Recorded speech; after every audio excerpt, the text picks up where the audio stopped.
13주년 우리 창립기념주일에 본문 말씀 중심에서 교회의 권세라는 제목으로 하나님 말씀 전합니다. 금년 우리 교회 표 다 보셨죠? 한번 함께 제창을 하십시다. 제가 선창할 테니까 하나님과 말씀이 든든히 세우는 교회, 하나님과 말씀이 든든히 세우는 교회. 사도 바울이 에베소 교회에 하신 말씀입니다. 우리가 사도행전을 수요일 밤에 살펴보고 있는데 사도행전 20장 17절 이하를 보면은 바울이 이제 1차, 2차, 3차 전도 여행을 다 마치고 예루살렘으로 급히 복귀하는데 그래도 지나오면서 옛날에 거쳤던 교회들을 한번 보고 싶습니다. 왜냐하면 이제 마지막이고 다시 볼 수 없는 길로 가기 때문에 에베소 교회를 특히 사랑했습니다. 3년을 거기 머물러 있으면서 목회를 했는데 에베소 교회를 들렀다 오기는 예루살렘 가는 길이 너무 바빠요. 그래서 사람을 보내서 밀레도에까지 와서 좀 만나자 그래라 해서 에베소 교회의 장로님들을 밀레도로 초청을 합니다.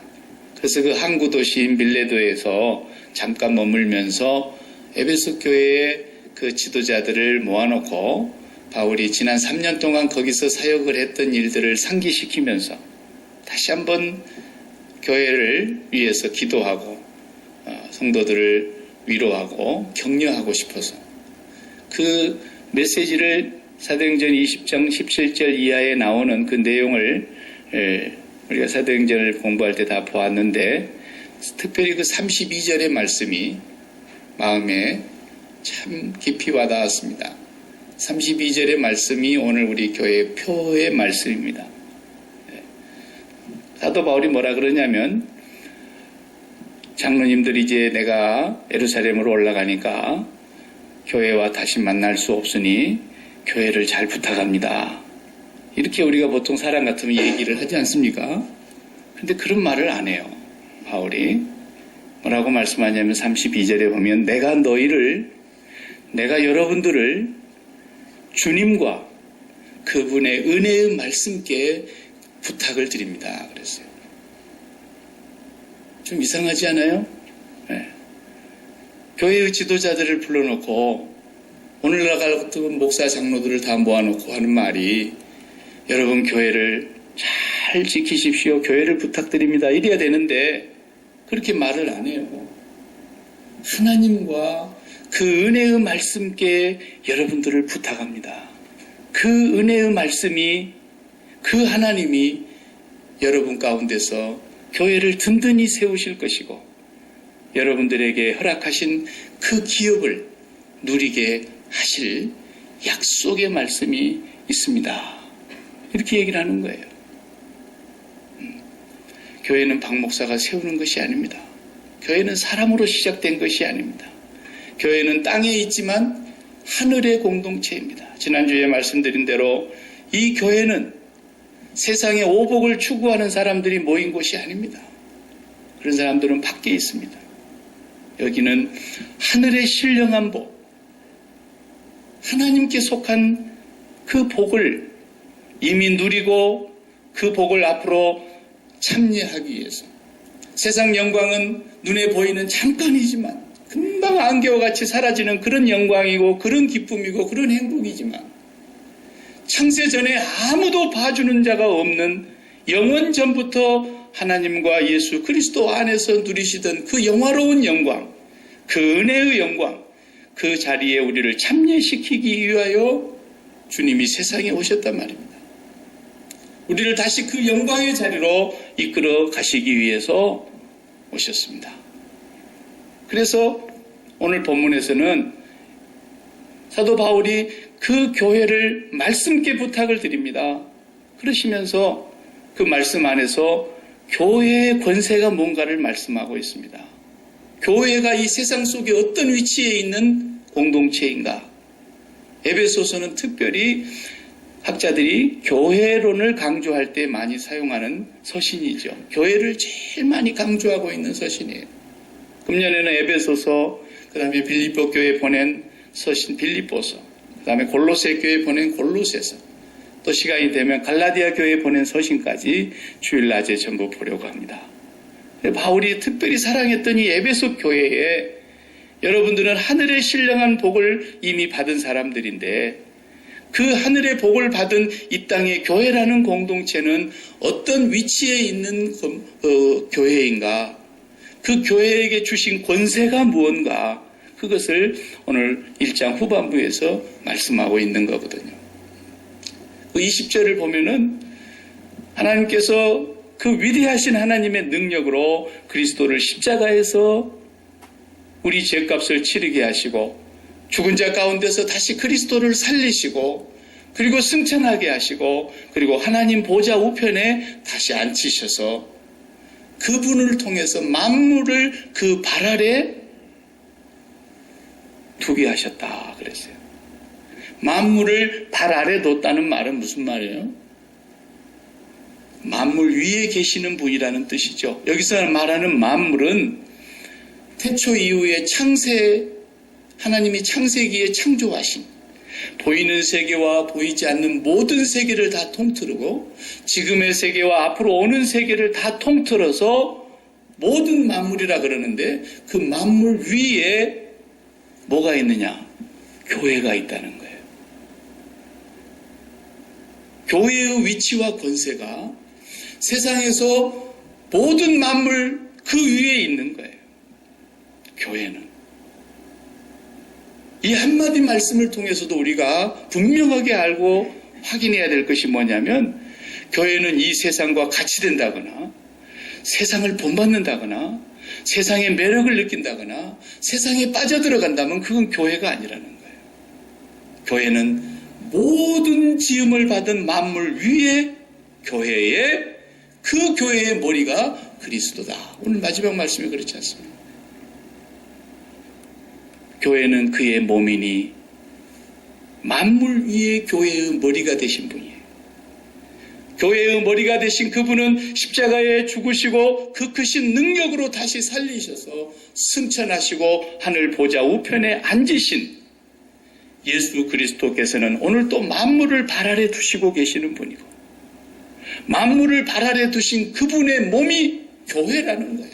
서열을 우리가 알아야 돼요. 서열을. 제일 밑에가 만물이에요. 제일 밑에가 하나님이 지으신 세상이에요. 그 세상을 밟고 있는 데가 교회예요. 그리스도의 몸. 그리고 그 그리스도의 몸인 교회의 머리가 예수 그리스도예요. 그렇기 때문에 우리 교회가 세상을 부러워한다면 가끔도 보면은 목사가 세상을 부러워해가지고 감옥에도 잡혀 들어가고 그런 사람들 아니 있습니까? 너무너무 불쌍하고 안타까운 거죠. 교회가 뭔 줄을 평생 모르고 목회를 한 거예요. 그러니까 그런 짓을 하는 거죠. 교회는 이 세상을 밟고 있는 단체. 모든 세상의 권세, 명예, 세상에서 최고 좋다고 하는 것들이 다 교회의 발 아래에 있는 거예요. 목에 힘을 좀 줘도 되겠죠? 네. 교회가 보통 단체가 아닌 거예요. 교회가. 우리가 누구를 부러워하겠습니까? 에게게 그거 잠깐 있다가 안개처럼 없어져 버리는 그런 영광을 무슨 그런 걸 영광이라고 그러냐. 작년에 보니까 육군 사관학교 졸업식을 하는데 임주희라는 소위가 임관을 하는데 박근혜 대통령에게 영예의 대통령상을 받더군요. 네. 와, 정말 남자도 아니고 여자야. 대단하잖아요. 근데 그 사연을 들어보니까 임주희라는 양이 일반 대학을 꿈꾸고 있다가 고등학교 3학년 때에 육군 사관생도들이 자기 학교를 와서 선전하기 위해서 이제 진학반에 와서 학교 소개를 하고 가는데 육군 사관학교 소개를 받고 보니까 너무 마음에 들어서 자기 진로를 그냥 사관학교로 바꿨어요. 그래가지고 응시를 했는데 보기 좋게 떨어진 거예요. 그래가지고 그냥 대기 상태에 들어간 거예요. 웨이스팅 리스트에 들어가가지고 혹시라도 누가 마음이 바뀌어서 두 군데 학교 간 사람 중에 나는 육사 안 갈란다 그러고는 다른 학교로 가버리게 되면 자리 하나 비면 혹시 들어갈 수 있는 그 웨이팅 리스트에 들어간 거예요. 네. 그런데 이 임주희 양에게 연락이 와서 학교에서 당신이 이제 기회가 왔다. 등록해라. 그래가지고 꼴찌로 들어갔단 말이에요. 1학년에 꼴찌로 들어간 이 여자아이가 4학년을 졸업하는데 영예 수석 졸업을 하는 거예요. 그리고 대통령상을 받는 거예요. 그것도 여자 대통령한테서 육군사관학교에 여자 소위가 임관하는 날 대통령상을. 이야, 그 부모의 그 마음이 그 딸이 상을 받는 그 자리가 얼마나 영광스러운 자리입니까? 얼마나 사람들이 박수하고 격려를 보내고 축하를 하면서 최고의 영광스러운 순간 아니겠습니까? 웨이팅 리스트에 있던 애가 수석 졸업이라니. 그래도 그 영광이 잠깐이라니까요. 에게 그런 걸 누가 영광이라 그러느냐. 사도 바울은 그걸 배설물로 여겼던 사람이에요. 그런 영광 정도는. 하늘에 속한 신령함도 아무도 봐주는 사람이 없어요. 임주희 양의 그 영광도 부모가 봐주고 동료가 봐주고 이웃이 봐주고 동료들이 봐주니까 영광스러운 거지. 아무도 안 봐주면 그게 무슨 영광이겠어요. 그러나 창세전에 하늘 아버지와 예수 그리스도께서 누리시는 영원한 그 영광의 나라로 그 영광의 은혜의 영광에 참여하기 위해서 우리를 부르신 그 하나님의 나라에 속한 우리가, 이 교회라는 단체는 모든 만물 위에 있는 것이고 죽으시고 부활하셔서 승천하시고 보좌 우편에 다시 앉으신 그 예수 그리스도가 만물을 발 아래 두시고 만물 위에다가 교회를 세우시고 그 교회를 그리스도의 몸으로 삼으시면서 이 교회의 머리가 되신 분이라는 거예요. 우리가 예전에 고려 말이나 조선왕조의 그런 사극들을 TV에서 보게 되면은 그 시절은 사람이 이렇게 서열이 분명했지 않습니까? 네. 양반과 상민 딱 구분이 되어 있고, 상민은 아예 아무리 똑똑하고 아무리 잘나도 이렇게 어떤 이 사대부에 진출을 못하는 거예요. 양반들만 사대부에 진출할 수 있어요. 그 권문 세도를 다스리는 굉장한 사람들 아닙니까? 그 사람들 세계에, 양반 세계에 상민은 못 들어간단 말이죠. 과거를 시험을 치르지 못하게 하니까. 훨씬 똑똑한 사람이 많은데도 한번 상놈으로 태어나면 어쩔 수가 없다 이거예요. 그런 시절이 있었어요. 그리고 또 그 권문 세도에 가해서도 사대부 집안에서도 특별히 넘볼 수 없는 집안이 있어요. 그 집안은 왕의 집안입니다. 그래서 왕이 다음 자식을 세자로 책봉을 하면 왕을 대통을 이을 사람이니까 왕의 아들 세자가 딱 등극을 하면은 아무리 세상에서 높은 권세를 가진 사람들이라도 왕 집안 밑에 있어요. 우의정이, 영의정이, 자의정이 아무리 큰 권세를 가진 사람도 다 세자 밑이에요. 그리고 그 세자가 다시 왕통을 이어받고 세손이 태어나면 그 세손은 이제 갓난 애기인데도 그 갓난 애기도 역시 영의정, 자의정, 우의정 밑에 있는 게 아니라 위에 있는 거예요. 왕의 집안은 왕이 만인지상으로 모든 나라가, 자기의 모든 나라가, 모든 백성이 다 왕의 발 아래에 있는 거예요. 그렇지 않습니까? 그러면 세자 밑에 있는 것이고 세손 밑에 있는 거예요. 죽으시고 부활하시고 승천하셔서 보좌 우편에 앉으신 만왕의 왕이 되시는 예수 그리스도가 만물을 발로 밟고 계시는 발 아래 두신 분이라는데, 그렇다면 그의 몸인, 그의 지체가 된 우리도 역시, 그의 왕통을 이어받은 하늘의 백성 역시 우리도 만물을 발 아래 두고 있는 거라니까요. 만물을 우리가 밟고 있는 거예요.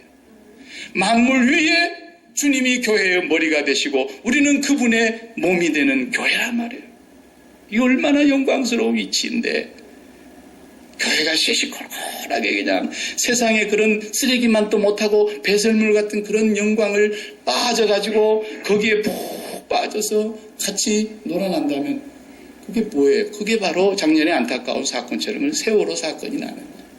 교회가 물속에 잠긴 거죠. 아무것도 아닌 거예요. 그건 교회가 아니에요. 교회를 뭘로 교회됨을 증거를 하느냐? 교회가 교회라고 할 때 뭘로 얘기하느냐? 건물? 숫자? 재정? 그 교회 숫자 가운데 그 사람들의 사회적인 위치를 누가 높은 자리에 많이 있는가? 하나님은 아무런 관심이 없어요, 그거에. 교회가 진정으로 교회되는 것은 얼마나 그 교회의 성도들, 그 구성원들이 세상 만물을 발로 밟고 있는가를 보는 거예요. 얼마나 그 교회의 사람들이 세상을 밟고 있는가. 만물 위에 있는 교인이 몇 명인가. 그걸 보는 거예요. 그것만 교회인 거죠. 세상을 사랑하고 세상에 우리 교회는 내가 가만히 이렇게 보니까 명품을 들고 다니는 사람이 한 명도 없어. 네. 그래서 내가 가난해서 그런가 봤더니 또 그것도 아니야. 얼마든지 살려면 살 수 있는데도 그 명품 그까짓 거 뭐하냐 이거지. 네. 그러나 세상에 그 사람들은 명품을 걸리고 명품을 메고 명품을 걸치고 명품을 밖에서부터 속에까지 다 걸쳐야 봐주는 사람도 없는데 그러고 있는 거예요. 세상에 뭐 굉장한 것이 있는 것처럼 난리를 치지만 우리는 그런 걸 볼 때 참 불쌍하다. 우리는 그런 것에 마음을 빼앗기지 않는 사람. 그런 거 하나 없다고 기가 죽어가지고 남편을 바가지를 박박 긁는다거나 그런 사람들이 아니란 말이에요. 우리 교회 자매들을 보면.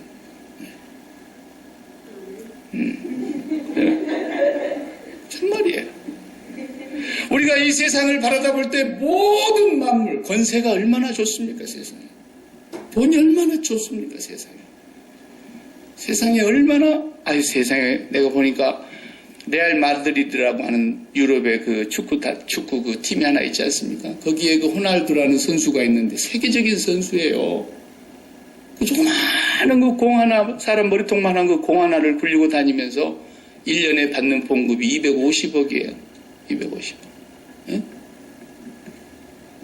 미국 돈으로 해야 되지, 미국 돈으로 17 밀리언이라고, 17 밀리언 연봉이. 얼마나 돈이 많습니까? 그래도 이거 한 명도 안 놀리잖아, 다. 에게게 그러고 있잖아, 다. 예?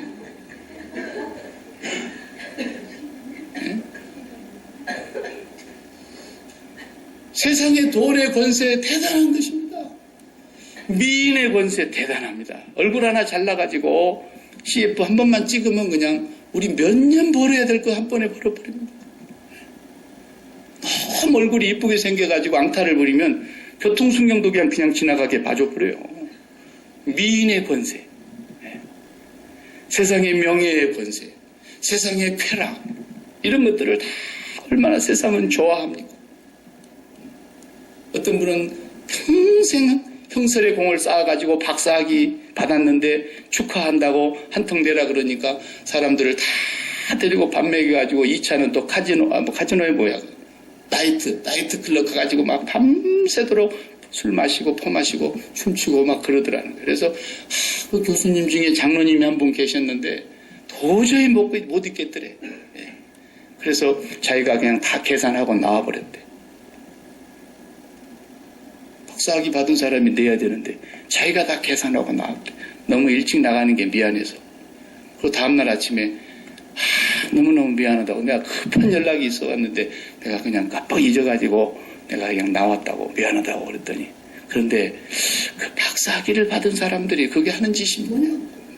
그래도 이 세상에 가장 지성인이라고 하는 사람들이 거기 그렇게 놀아서 되겠느냐. 그러니까 이보게 김 교수 그런 소리 하지 마라. 우리는 돈이 없어서 못 가지 돈만 있으면 맨날 가겠던데. 이게 세상의 쓰레기 문화예요. 이게 세상의 지성인들이 하는 것이라고요. 이게. 아무리 아름다운 것이라도 우리가 볼 때는 그건 쓰레기입니다. 교회는 이 세상하고 비교가 안 되는 권세를 갖고 있는 자들이에요. 그래서 사도 바울이 에베소 교회를 놓고 무릎을 꿇고 간절히 기도를 하는 내용이 에베소서에 2번 나와요. 3장에 한 번 나오고 오늘 우리가 읽었던 본문에도 교회를 위한 간절한 기도의 내용이 나옵니다. 여러분 기도할 때 이 기도를 빼놓지 말아야 돼요. 하나님 건강하게 해주시고 이런 기도도 할 수 있지만 진정으로 우리가 구해야 될 기도가 뭐겠어요? 한번 다 같이 오늘 본문을 보시기 바랍니다. 17절에서 18절 두 절의 내용입니다. 바울이 이렇게 기도합니다. 지혜와 계시의 영을 주셔서 하나님 아버지를 더 잘 알게 해주시고 그랬어요. 하나님께서 지혜와 계시의 영을 우리에게 주셔서 하나님 아버지를 알게 해주시고 너희의 마음의 눈을 밝혀서 하나님의 자녀들을 위해서 예비해 두신 것이 무엇인가를 깨닫게 해달라고 기도하라는 거예요. 마음의 눈을 밝혀주셔서 영안을 밝혀주셔서 하나님께서 우리를 위해서 예비해 두신 것을 깨닫게 해주십시오. 하나님의 백성들에게 약속하신 그 신령한 복이 얼마나 풍성하신 것인가, 하늘에 속한 그 복이 얼마나 풍성한 것인가를 알게 해주시기를 바랍니다 라고 바울은 에베소 교회를 위해서 간절히 기도했어요. 우리가 이 세상 사람들이 바라보고 있는 그런 복을 다른 사람들보다도 우리가 하나님을 믿으니까 더 잘되게 해달라고 기도하는 건 그건 기도가 아니라는 거예요. 우리의 기도는 하늘에 속한 복이 얼마나 풍성한 것이며 우리 하나님 아버지가 얼마나 능력이 위대하신 분인가, 그 하나님 아버지가 우리에게 하늘의 영광을 주시려고 그리스도를 세상에 보내사 십자가에 죽게 하시고 다시 살리시고 부활 승천하게 하셔서 하나님의 보좌 우편에 앉으셨는데, 다음 주에 보겠지만 2장 5절에 보면은요, 우리를 같이 보좌에 나란히 앉히셨다 그랬어요. 우리가 교회가 그 위치에 있는 사람들이라니까요. 우리를 하나님의 나라의 보좌 우편에 우리도 함께 앉히셨다고 그러잖아요, 성경에. 이미 하늘에서 이루어진 계획이 그거예요. 이미 하늘에서 완성된 계획이 그거라고요. 우리를 보좌 우편에 나란히 앉히시겠다는 거예요. 그리스도와 함께 다시 살리시고 하늘에 앉히셨으니 그랬어요. 우리 교회의 권세가, 우리 교회의 위치가 그런 건데, 그런 교회의 권세를 깨닫지를 못하면 세상에 빠져가지고 허덕거리는 것입니다. 교회가 아니라는. 사실 이 말씀은 오늘 우리에게 보면 어떻게 보면 아이러니한 부분이 있어요. 왜 그러냐? 사도 요한이 예수님을 소개할 때 그랬지 않습니까? 지은 것이 하나라도 그가 없이는 된 것이 없다 그랬어요. 그가 누구예요? 예수 그리스도예요. 태초에 말씀이신 예수 그리스도. 그 예수 그리스도가 없이는 지은 것이 하나라도 된 것이 없다. 그 말은 예수 그리스도께서 세상을 창조하실 때 참여하신 분인데, 그분이 자기 발밑에 만물을 두는 건 너무 상식적인 얘기죠. 주님이 만드시는데 주님이 세상 만물을 그러면 발 안에 놓지 머리 꼭대기에 올려놓겠습니까? 당연히 만물은 주님의 발 아래에 있는 거죠. 그런데 왜 오늘 이 말씀을 특별히 강조하고 있는 것입니까? 죽으시고 부활하사 승천하신 후에 보좌 우편에 앉으셔서 만물을 그 발 아래 두게 하시고, 왜 이 말씀을 강조하냐고요? 주님은 혼자 하시면 항상 1등이세요. 항상 1등이세요. 그런데 나 혼자 열심히 공부해갖고 1등은 할 수 있는 가능성이 있죠. 그런데 자기 분야에 1등 할 수 있지만, 그런데 꼴등을 데리고 같이 1등을 하기란 굉장히 어려운 것입니다. 우리 학교 다닐 때 보면 선생님께서 공부를 안 하고 못 알아듣고 그러면은 철수한테 부탁을 하는 거예요. 선생님, 철수가 1등이니까 네가 쟤 좀 가르쳐라. 그래가지고 친구가 친구를 가르치면서 그래가지고 꼴찌를 끌어올리는 거예요. 끌어올려. 실력을. 그래가지고 꼴찌를 1등하고 똑같은 실력으로 만들었다. 대단한 것입니다, 이건. 그건 보통 영광이 아닌 거예요. 혼자 잘해서 1등을 할 수는 있지만 내가 꼴찌하는 사람을 데리고 실력을 쌓게 해서 1등의 자리에 같이 나란히 앉힌다는 건 이건 아무나 할 수 있는 게 아니죠. 모든 백성들이 타락하고 만물 아래 빠져가지고 만물의 찌꺼기 같은 그런 것들을 사랑하고 만물의 마음을 다 빼앗겨버리고 만물을 멸망시키는 그날에 티끌 하나도 없이 다 사라져버리는 그날에 만물과 함께 멸망당할 수밖에 없는 이 무지렁이 같은 사람들을 주님께서 다시 그 영광의 은혜의 영광에 하늘에 속한 복에 참여시키려고 그리스도께서 내려오셔서 십자가에 죽으시고 부활하시고 승천하시고 우리와 함께 하늘 보좌 우편에 우리를 앉히셨으니 교회를 그렇게 만드시기 위해서 주님이 십자가를 지신 거예요. 그렇기 때문에 우리가 이 세상에 빠져서는 안 돼요. 예수 그리스도와 함께 세상에 대하여 십자가에 못 박혀 연합해서 죽었다고 믿는 사람들이 세상에 빠져 있다면 이건 교회가 아니라는 거예요. 우리는 교회를 발 아래 두고 있는 그리스도의 몸된 사람들입니다. 2011년도에 그 일본 동부 북부 지역에 쓰나미가 왔을 때 그냥 순식간에 그 동네 몇 개를 다 쓸어가 버리고 원자력 발전소 핵발전소도 다 그냥 폭파되고 엄청난 피해를 지금까지도 주고 있는데 그 어마어마한 사건이 일어나고 만 1년이 지났어요. 2011년 4월 달에 일어났는데 2012년 4월에 미국의 저 북부 알래스카 해안에 백스터라고 하는 한 미국인 남자가 해안가에 이걸 거닐다가 해안가에 밀려온 하나의 물건을 건져냅니다. 그게 바로 축구공 아니었습니까? 축구공. 그 축구공에 일본말로 글씨가 사람이 쓰여져 있었고 누가 줬다는 것까지 쓰여져 있었고 날짜까지 다 쓰여져 있어요. 그 일본의 한 초등학교 때 멀리 다른 데로 전학을 가는데 학생들이 이 아이가 축구를 잘하니까 자기 동료들이 축구공을 하나 사가지고 거기다 사인을 하고 날짜를 넣고 이름을 쓰고 해가지고 줬는데 이 학생이 그 축구공을 가지고 놀다가 쓰나미가 오는 바람에 그 축구공이 쓰나미에 쓸려간 거예요. 근데 1년 동안 태평양을 건너온 거예요. 이게. 바람에 밀리고 파도에 밀리고 그동안에 얼마나 많은 태풍이 왔었겠습니까? 다른 것들은 다 그냥 쓰레기 더미에 쓸려다니면서 떠다닌 건 떠다니고 빠질 건 빠지고 없어질 건 없어지는데 이 공 하나가 그대로 떠갖고 오는 거예요. 1년 뒤에 알래스카 해안에서 그걸 주웠는데 그 백스터라는 그 미국인 남자가 부인이 일본계예요. 그러니까 일본말을 잘하니까 읽어보고서는 이거 주인한테 찾아주자 해가지고 방송국에 보냈는데 주인이 나타나서 그거 전달해줬단 말이에요. 그 학생이 공을 다시 찾았어요. 네. 교회는 바로 이런 거예요. 교회는 쓰나미 같은 세상에 풍파가 밀려와도 교회는 세상에 빠져서는 안 되는 거예요.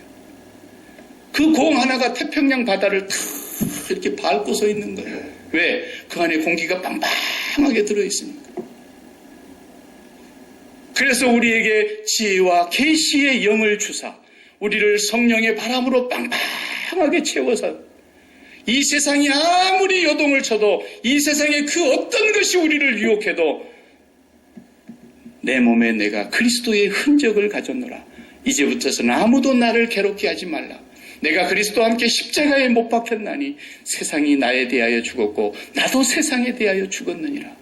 사도 바울이 말한 대로 이 무지렁이 같은 우리 인간들이 세상에 다 빠져있고 세상과 함께 멸망당할 수밖에 없는 인간을 구원하시기 위해서 주님이 오셔서 이 세상에 대하여 죽으시려고 우리 죄값을 지고 십자가에 죽으셨고 다시 살리셨고 하나님을 그런 오른편에 앉게 하사 그분이 만물을 발 아래 두시며 오늘 우리 교회를 그분의 몸으로 삼고 우리도 만물을 밟고 살라고 우리는 만물 위의 교회가 된 것입니다.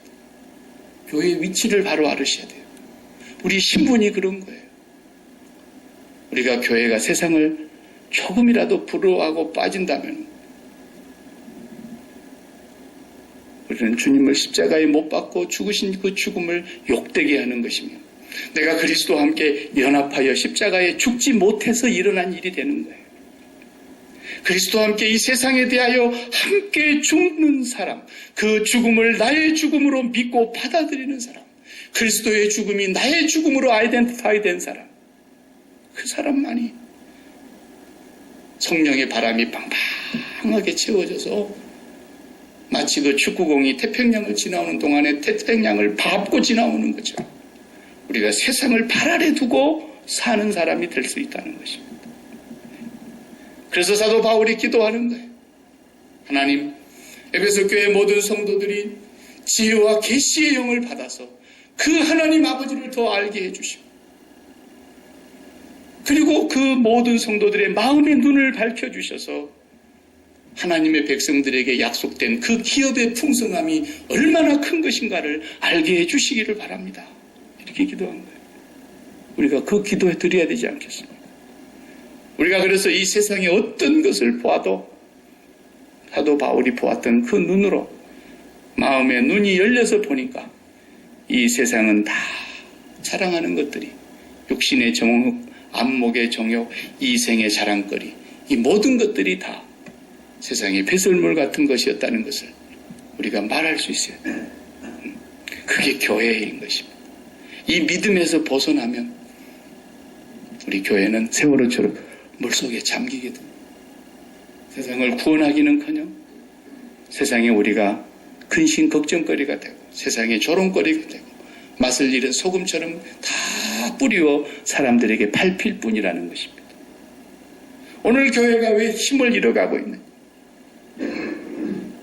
23주년 된 우리 교회가 하나님이 보실 때 많이 모여 있어서 교회가 아니고 건물이 화려하고 멋지게 지어져 있어서 교회가 아니고 그 교회 그리스도의 몸인 지체 하나하나가 어떻게 만물을 짓밟고 있는가, 어떻게 만물을 그 발 아래 두고 우뚝 서 있는가, 어떻게 이 세상을 다스리면서 살아가고 있는가, 그것만 교회인 것입니다.